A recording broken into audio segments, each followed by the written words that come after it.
Hey there, y'all. My name's Tony Lucca, coming to you live from the Moverb Lounge, basically. This is my studio here in Nashville City, Music City. And so it feels only appropriate that I would be here on behalf of Smokefree Music Cities and the American Non-Smokers' Rights Foundation. This is an awesome opportunity to get out and speak on behalf of the folks in my business and in my neck of the woods and my, all the haunts that I get to play in from around the country, around the world, really, but specifically here in the States. It's a big deal, and it often gets overlooked because it just seems like, hey, we're going out to the bar, we're going to the club, we can go hear some live music, and I get a beer, have a cigarette, and enjoy the show. Yeah, but not so much, I know that we've come a long way in our country in terms of non-smoking laws and restrictions and things. But it seems like a lot of venues, a lot of bars and stuff, they've been the last to adhere to any of those things. And so today I'm going to play some songs, but I'm also going to touch upon some things that, maybe others haven't considered in terms of artists like myself out there pounding the pavement night after night, touring through different cities and playing different venues that have different restrictions or the lack thereof, I suppose, is maybe more of the significant thing here. But I do want to say thank you to the Smokefree Music Cities effort and the American Non-Smokers' Rights Foundation for letting me be a part of this, man. It really is my pleasure. So I'm going to play you guys a couple songs. This is one that I wrote here in Nashville. It was on my last record. The record was called Ain't No Storm. This is called Come Around.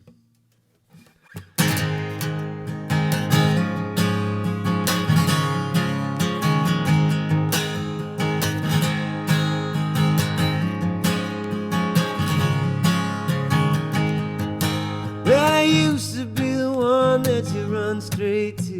Now you never come around. Holding hands, making plans just for me and you. Now you never come around. Yeah, you drew a line, thinking I'd be fine. You got me out of my mind. Now it's high time I find something that might help you understand. If you come back to me, I'll help you see. Oh, there ain't gonna be a better man. Well, you used to call me crazy when I sang off key. Now you never come around. Nothing quite as sweet as you right next to me. Now you never come around. Yeah, you drew a line, guessing you need some time. Still I'm out of my mind. Now it's high time I find something that might help you understand. If you come back to me, I'll help you see. Oh, there ain't gonna be a better man. Yeah, won't you come around?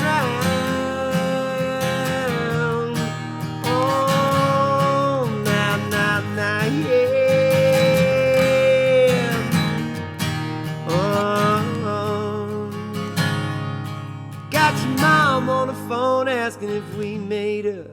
She says you never come around. Says she's had enough, that makes the two of us. Praying that you come around. Now it's high time I find something that might help you understand. If you come back to me, I'll help you see. No, there ain't gonna be a better man. Yeah, won't you come around? Won't you come around? Darling, just come around. Or won't you come around?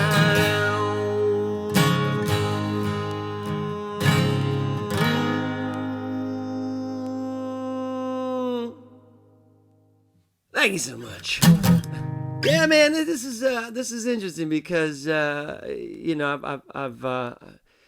artists will kind of get together, and when we talk about different cities or different venues that we play in, we'll talk about certain venues. Oh man, that one venue, God, it's so great. How this sound guy in this venue is so great, or this one venue, man, oh, you guys had to play that. Oh man, sorry to hear.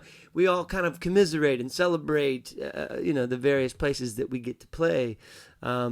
And when a venue still to this day, allows for cigarettes and smoking going on in the bar while you're playing, that doesn't, that's not lost on us, and we get to kind of like share our war stories about going in and playing these types of venues,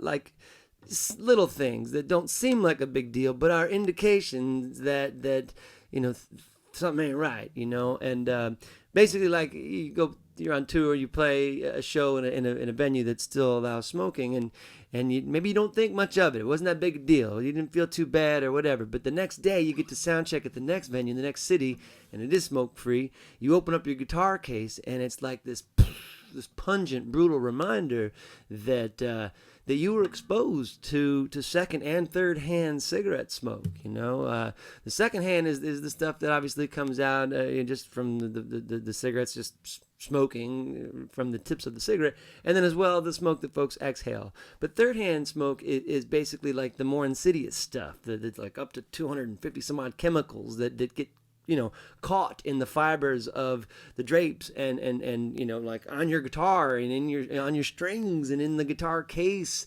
Like your merch will just reek. You'll get to the next city and you try to sell t-shirts and all your t-shirts smell like smoke.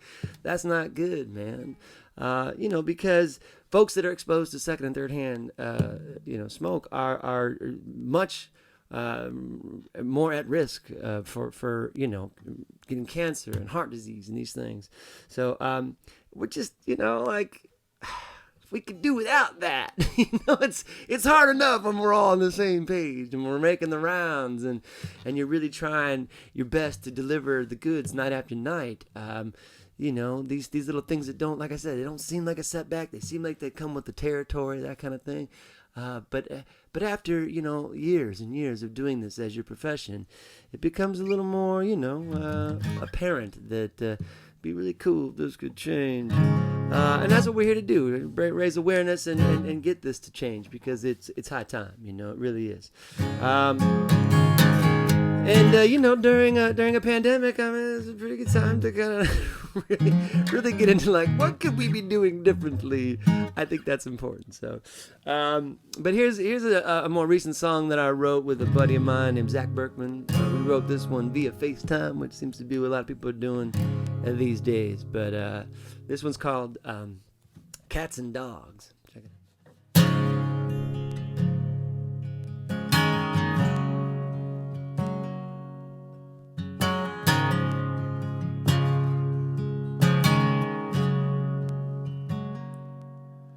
Well, the road was long and lonely, not a sign of life for days. You kept praying that if only things would just fall into place, that you could finally stop and running as reality sets in. Just maybe steer clear of the deep end, maybe you don't know how to swim. See, it's finally coming down now like cats and dogs and buckets. You learn to live without it like a drought, and now it's flooded. Be careful what you wish for before you ask for more, 'cause when it rains,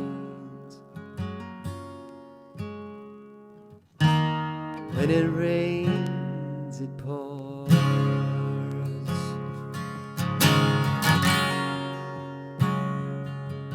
Now your table's never empty, and your cup it runneth over. The burden is still heavy, 'cause nobody ever told you that the lights and all them cameras, well, they only let you down, 'cause they never really see you, they just follow you around. See, it's finally coming down now like cats and dogs and buckets. You learn to live without it like a drought, and now it's flooded. Be careful what you wish for before you ask for more, 'cause when it rains, it pours down quickly. It's here like the truth out of the blue. See, it's finally coming down now like cats and dogs and buckets. You learn to live without it like a drought, and now it's flooded. Be careful what you wish for before you ask for more, 'cause when it rains, it pours. When it rains, it pours. When it rains, it pours. When it rains, it pours.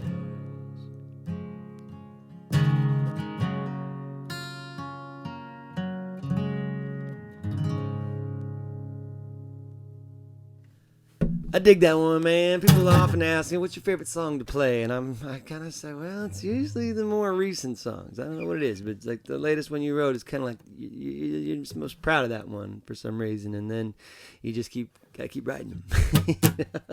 But yeah, I've been doing a pretty steady thing throughout the whole of quarantine, and playing twice a week, Wednesdays and Sundays, and playing for folks on Facebook, and keeping the family together, keeping the musical family of friends and fans and fellow music lovers, on track, and giving them a weekly thing to kind of digest until we can get back out there and playing venues. Like every job, workplace has, maybe it's occupational hazards. Even like the office space.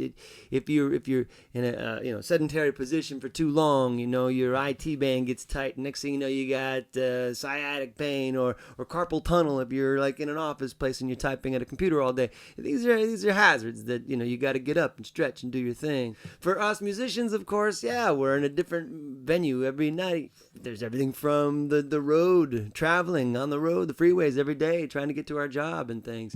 And then, you get to the workspace, the workplace itself, and you don't want to have to contend with an additional occupational hazard if it can be prevented. If you can work around it, if you can find a way to get everyone to understand that this is kind of an unnecessary thing, and it'd be really great if we could all get on the same page about that. And smoking, is one of those things. You walk into a venue, from the time you get there, you can smell oftentimes the venue's attempt to quell the stench of cigarette smokes, with bleach and things.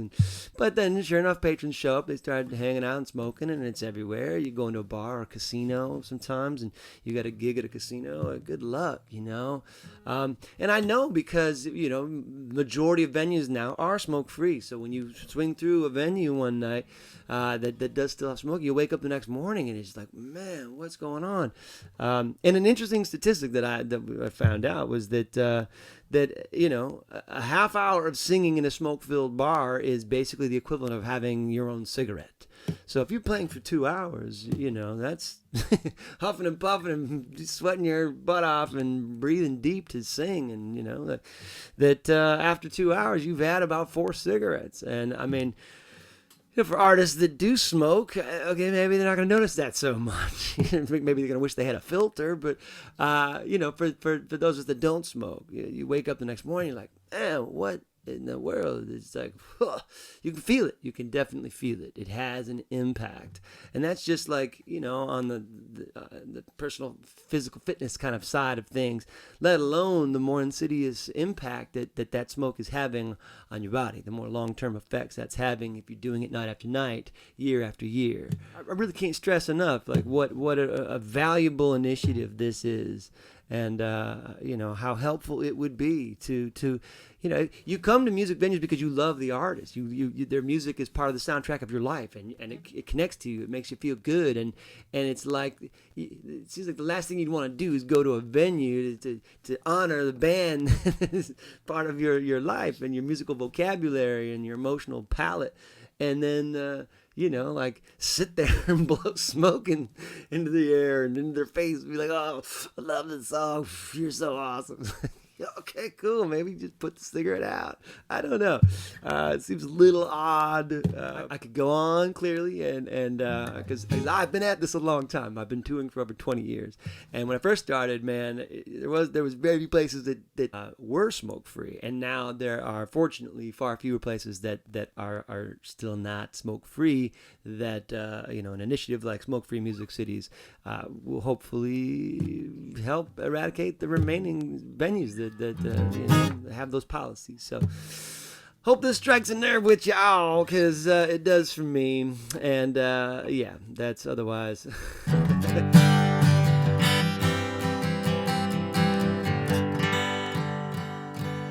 I suppose I'll play you guys one more tune and say thank you for letting me be a part of this. Appreciate your time and attention to this great cause. And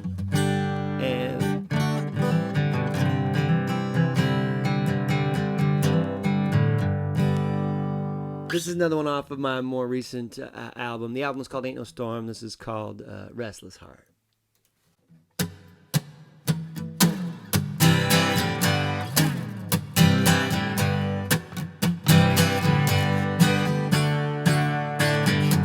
Stayed the night one too many times. Spent all my money on takeout and fancy wine. Still there's a little part of me that falls to pieces when she's staring at me. She said, I don't take it personally, just know what's worth keeping, set the rest of us free. You got a reckless mind and a restless heart. One or the other gonna tear you apart. Can't stay forever, can't find the spark. Got a reckless mind and a restless heart. Hey!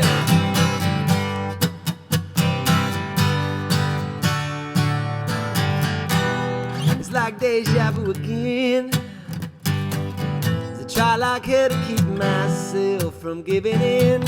Still she says, baby, let me in. Tell me everywhere you've been, as I begin to curse this feeling. Will it ever end? Get so tired of running away. What else can I do? What else can I say? I got a reckless mind and a restless heart. One or the other gonna tear you apart. Can't stay forever, can't find the spark. Got a reckless mind and a restless heart.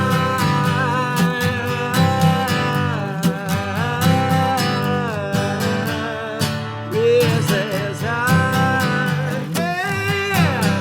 All right now. Oh. Get so tired of running away. What else can I do? What else can I say? I got a reckless mind and a restless heart. One or the other gonna tear you apart. Can't stay forever, can't find the spark. Got a reckless mind and a restless heart. Yeah, all right now. Oh, restless heart. Hey, all right now.